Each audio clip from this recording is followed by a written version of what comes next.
The sharp sound of the slap echoed through the gallery, followed by a deafening silence. The champagne glasses stopped clinking. The polite murmurs of appreciation died instantly, and dozens of eyes turned to watch my mother's hand leave a red mark on my cheek. "How dare you not mention me in your speech?"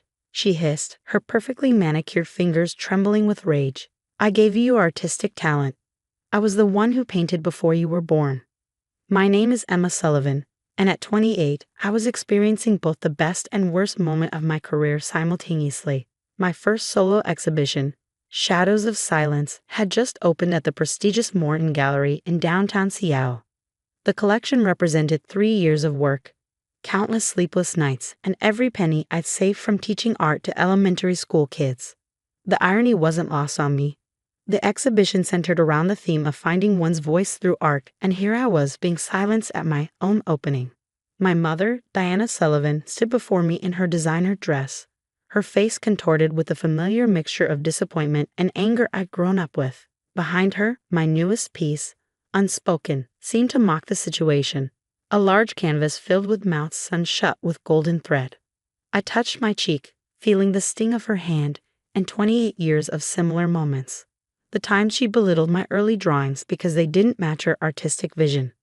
The day she ripped up my college application to the Art Institute because real artists don't need school. The countless moments she'd introduced me as the daughter who also paints, but not like I used to. "Mrs. Sullivan." Marcus, the gallery owner, stepped forward, his usual calm demeanor showing cracks of concern. "This is highly inappropriate." But I held up my hand, stopping him. The gallery was silent, waiting for my reaction, for the drama to unfold. Instead, I simply picked up my small clutch from the nearby table, turned to Marcus, and said quietly, "I'm sorry, but I need to leave. Please make sure everyone enjoys the rest of the evening." "Emma, don't you dare walk away from me," my mother called out as I headed toward the exit. "I sacrificed everything for your art. I gave up my own career to raise you." The truth was, she'd given up painting long before I was born. Her last piece was created when she was 22, right before she married my father. She'd chosen a comfortable life with a wealthy businessman over pursuing her art, but somehow that had become my burden to bear. I pushed open the heavy gallery doors, stepping into the cool Seattle night.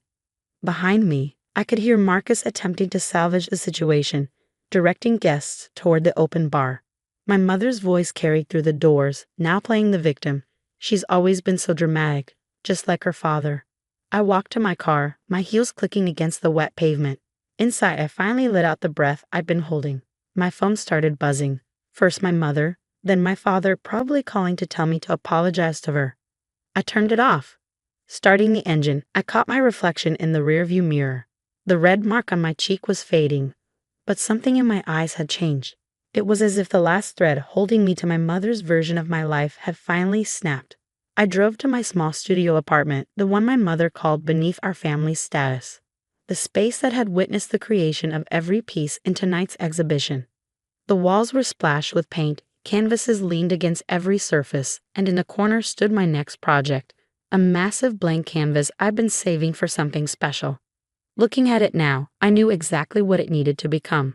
My hands were already itching to pick up a brush, to transform this emptiness into something powerful. My mother had always painted pretty things, landscapes, flowers, tasteful portraits that matched people's furniture. She tried to force me into the same mold, to create acceptable art that would sell to her country club friends. But my art had always been different. Raw, uncomfortable, real. I changed out of my cocktail dress into paint-splattered overalls, pulled my hair into a messy bun, and stood before the blank canvas. The memory of tonight's humiliation, of every time she tried to dim my light, flowed through me. By sunrise, the first layer was complete, a chaos of colors and shapes that would make my mother cringe. But this was just the beginning. This piece would be different from anything I ever created. It would be bigger, bolder, and completely, unapologetically mine. My phone lay forgotten in my purse, probably filled with missed calls and messages. But for the first time in my life, I didn't care what my mother thought. I had something to say, and this time, I would say it with every brush stroke, every color, every inch of canvas. This wasn't just going to be a painting. It would be my declaration of independence. 6 months after the gallery incident, my life had transformed completely. I'd moved out of Seattle to a small coastal town called Port Haven, where I found an abandoned warehouse space for rent. The owner, an elderly man named Frank, took one look at my portfolio and offered me a deal I couldn't refuse. "This place has been empty for years," he'd said, gesturing to the high ceilings and massive windows. "Art belongs here. Make it live again." I poured everything into converting the warehouse into a working studio and gallery space. The rough concrete floors, exposed beams, and industrial lighting created the perfect backdrop for my new series. I called it Breaking Silence, each piece larger and more powerful than anything I'd done before. My mother's attempts to contact me had gradually decreased from daily calls to weekly messages, each one alternating between guilt trips and demands for an apology. I saved them all in a folder, not out of sentiment, but as fuel for my art. The local arts community in Port Haven embraced me with an openness that surprised me. Here, there were no expectations based on family name or social status. People stopped by the warehouse while I worked, bringing coffee or just sitting quietly, watching the pieces come to life. One morning, as I was working on the centerpiece of my new collection, I heard familiar footsteps behind me. It was Marcus from the Morton Gallery. "Your mother's been asking about you," he said, accepting the paint-stained mug of coffee I offered. "She came to the gallery last week, wanting to know if we'd heard from you." I continued painting, adding fierce strokes of red to the massive canvas before me. "And what did you tell her?" "The truth, that you're creating something extraordinary." He paused, studying the piece I was working on. "This is different, Emma, stronger. She's not going to like it." I stepped back, wiping my hands on my overalls. "That's the point." The piece I was working on stood 12 feet tall and 16 feet wide. It depicted a woman breaking free from golden chains, each link representing a different expectation, a different should that had been placed upon her. The figure's mouth was open in a silent scream that somehow seemed to echo through the entire warehouse. "I want to host your next exhibition," Marcus said suddenly. "The whole series, and I want to do it right." I turned to face him. "You know she'll come." "Yes, and this time, she'll have to see you for who you really are." Over the next few months, I threw myself into completing the collection. Each piece told part of the story, not just mine, but every artist who'd ever been told to be smaller, quieter, more palatable. The warehouse became my sanctuary, my place of truth. Word about my work spread through the art community. Critics who'd attended my first show started making the journey to Port Haven, writing about the transformation in my work. A prominent art blog featured my studio, describing it as a cathedral of rebellion, where silence is transformed into visual thunder. My father called once, his voice tired. "Your mother's not well, Emma. This situation is affecting her deeply." "You mean her reputation is affected?" I replied, not pausing in my work. "She misses you. She misses controlling me." He sighed. "The country club is hosting an art show next month. She's entering one of her old pieces. It would mean a lot if you came." I added another layer of gold to the chains in my painting. "I'm busy preparing for my own show." "Emma." "Goodbye, Dad." After I hung up, I stood before my latest piece, thinking about my mother's old paintings, safe, pretty things that matched her safe, pretty life. I remembered finding them in the attic when I was 12, dusty canvases of flowers and sunsets. Even then, I could sense the hesitation in her brush strokes, the dreams she'd abandoned for security. That evening, as the sunset painted the warehouse windows in shades of orange and pink, I started the final piece of my collection. It would be different from the others, not an expression of anger or rebellion, but something deeper. Understanding, perhaps, or forgiveness. Not for her, but for myself. Frank stopped by with his usual evening coffee delivery, taking in the evolving piece. "You know," he said, settling into his usual spot on my paint-splattered couch, "sometimes the loudest statement you can make is showing someone who you've become without them." I looked at the invitation Marcus had sent me for the upcoming show. The opening was scheduled for exactly 1 year after my first exhibition. The one where my mother's slap had echoed through the gallery. The one where I'd walked away in silence. But this time, my art would do all the talking. The night of my second exhibition opening arrived with an electric energy that filled the Morton Gallery. This time, everything was different. My pieces dominated the space, their size and power transforming the usually elegant gallery into something raw and untamed. I stood in the center, wearing paint-splattered jeans and a simple black top. No more cocktail dresses or attempts to fit into my mother's vision of an artist. The crowd moved through the space in reverent silence, their whispers echoing off the massive canvases. Then I heard her gasp. My mother stood in the entrance, wearing one of her designer suits, her hand clutched to her chest. Her eyes moved from piece to piece, growing wider with each one.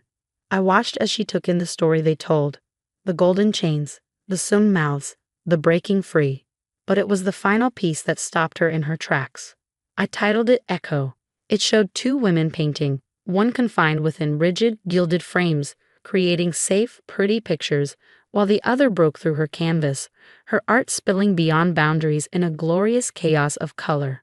Their faces were mirror images of each other, separated by decades but bound by the same fears.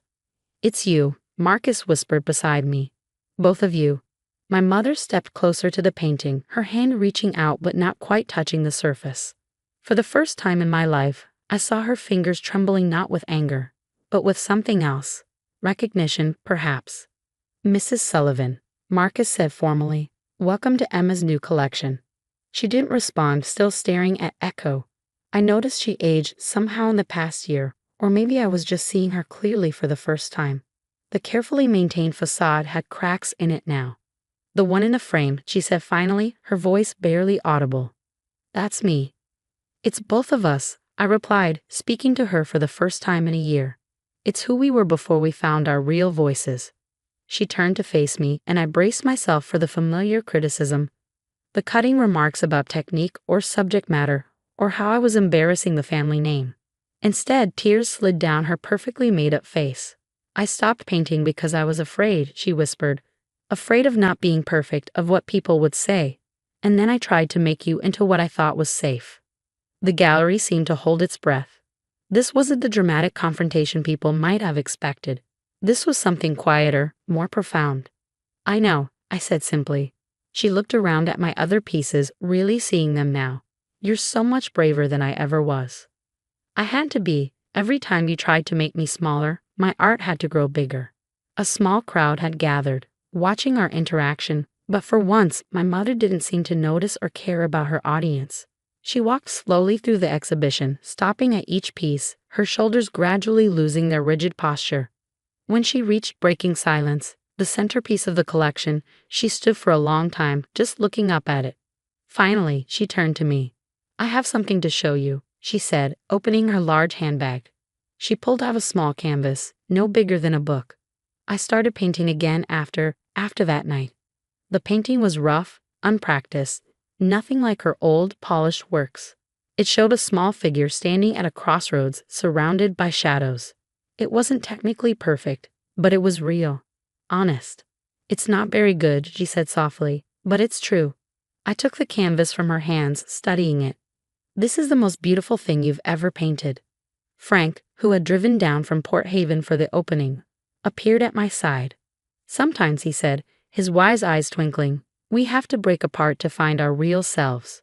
My mother looked at me, really looked at me, perhaps for the first time. "I'm sorry," she said, "not just for that night, but for every time I tried to silence your voice because I was afraid of my own."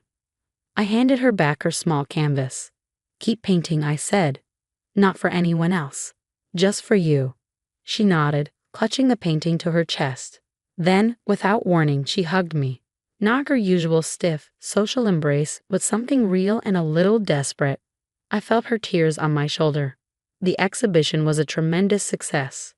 Critics praised the raw emotion, the technical skill, the fearless storytelling. But the real triumph wasn't in the reviews or sales. It was in the small canvas that appeared at my warehouse studio a week later. Another painting by my mother, this one larger, bolder. Attached was a note, teaching myself to be brave. "Thank you for showing me how." I hung it on my wall, right next to my first childhood drawing, the one she'd once called messy and wrong. Together, they told a story of breaking free, of finding voice, of healing. Not through words, but through art. Just as it should be.